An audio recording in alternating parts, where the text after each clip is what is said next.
Toutes les autorités ont été informées. Deuxième syllogisme qui résume ce procès, c'est le ministère public accuse le ministre de la Justice pour détournement des 19 millions qui se trouvent en banque. Or, ces 19 millions n'ont jamais été décaissés, touchés, je veux dire. Le ministre de la Justice n'a touché à aucun dollar de ce fait. Mais dans la conclusion, le ministère public dit que le ministre de la Justice a détourné 19 millions.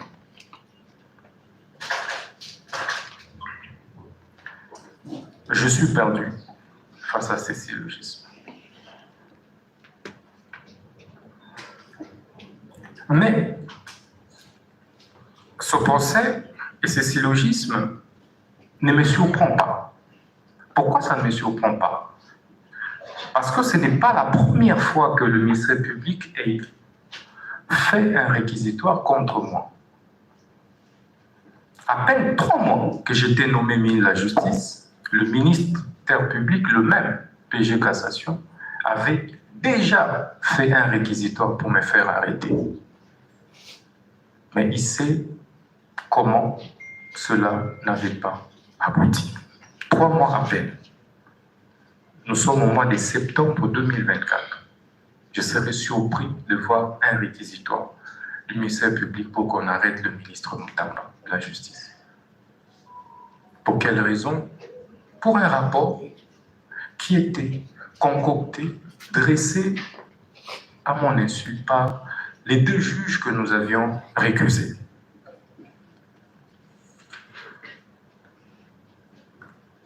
Monsieur le Président, vous comprendrez que ça ne me surprend pas, parce que il y a eu des divergences de fond sur les réformes que nous devrions ensemble engager.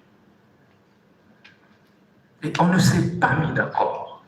Est-ce pour autant que l'on puisse recourir à la justice pour pouvoir régler ces divergences? Je ne pense pas. C'est pourquoi je veux dire que ce procès qui m'a été imposé par le ministère public, c'est un procès, comme on dit à Lingala, Yanko. Tola Kisaï, que Bissonde Toza Makasi. Président, sur cette terre, avec ma petite expérience de la vie politique, on n'est jamais assez fort éternellement pour l'être toujours. Le temps a un pouvoir réparateur.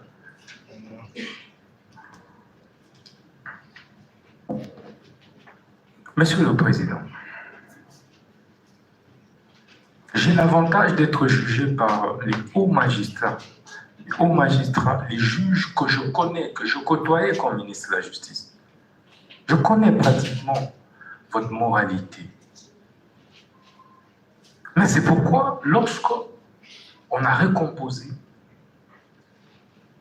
ce siège, nous ne nous sommes pas opposés. Parce que nous connaissons votre capacité à être indépendant. Notre combat ensemble a été et a toujours été d'éviter des interférences des politiques sur les judiciaires et de la hiérarchie sur les judiciaires.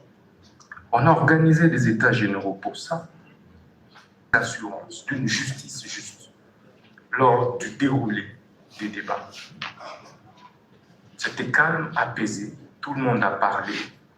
Je tenais à vous en remercier.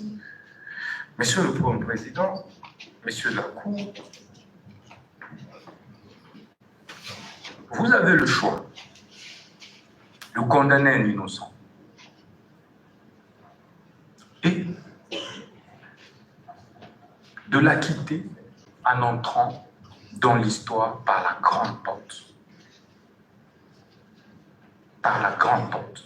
l'histoire nous renseigne que vos prédécesseurs, qui n'étaient pas plus brillants que vous, qui n'étaient pas plus intègres que vous, ont dû faire valoir la justice. Et la vraie justice. Moi, je crois en Dieu. Je ne voudrais pas que le réquisitoire du ministère public, qui est malheureusement beaucoup plus personnalisé, nous ne pouvons pas révéler les cas de figure. Je vous remercie. Bien, la Cour prend acte de votre intervention, mais avant de vous poser les dernières questions, un membre voudrait corriger. Et ce membre, peut-être que celui que vous avez visé en ma personne, je ne suis pas professeur d'université, mais nous avons dans le rang un professeur d'université. Peut-être que c'est de lui qu'il s'agit. En tout cas, ce n'est pas moi. Et donc, c'est cette précision que je voulais apporter pour qu'on puisse sortir de cette salle, pas avec des ondes en droit. Bien, dernière question. Vous avez des antécédents judiciaires? Vous avez des antécédents judiciaires connus? Non, non, non. Vous n'avez jamais fait l'objet de poursuites judiciaires? Non, non. Jusqu'à une condamnation? Non. Vous dites que vous êtes marié? Oui. Père de 6 enfants? 5. 5 enfants. Ah oui.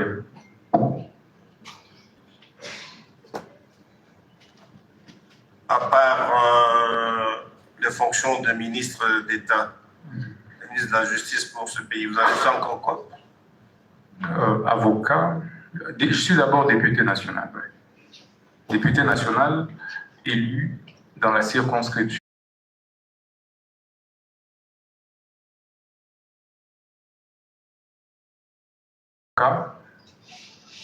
Et enseignant à l'UPC.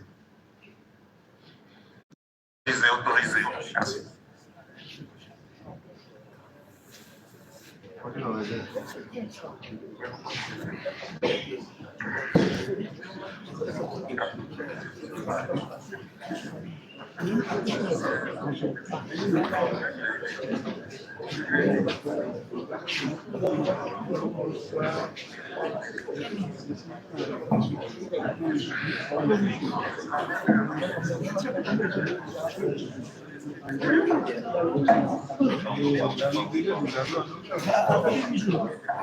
Monsieur le bâtonnier, vous parlez de 72 heures, ça risque de tomber le dimanche. On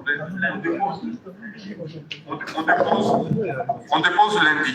Vous comprenez que cette fois-là, notre délai pour le prononcer sera amputé de plus ou moins 5 jours. Il n'y a pas de problème. Non.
Bien.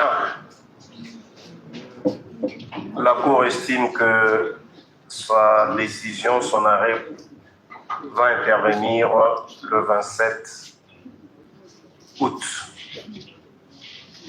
Faites diligence pour déposer tout ce que vous avez promis là, dans ce délai-là. Bien, plus rien n'étant en rôle, l'audience de ce jour est levée.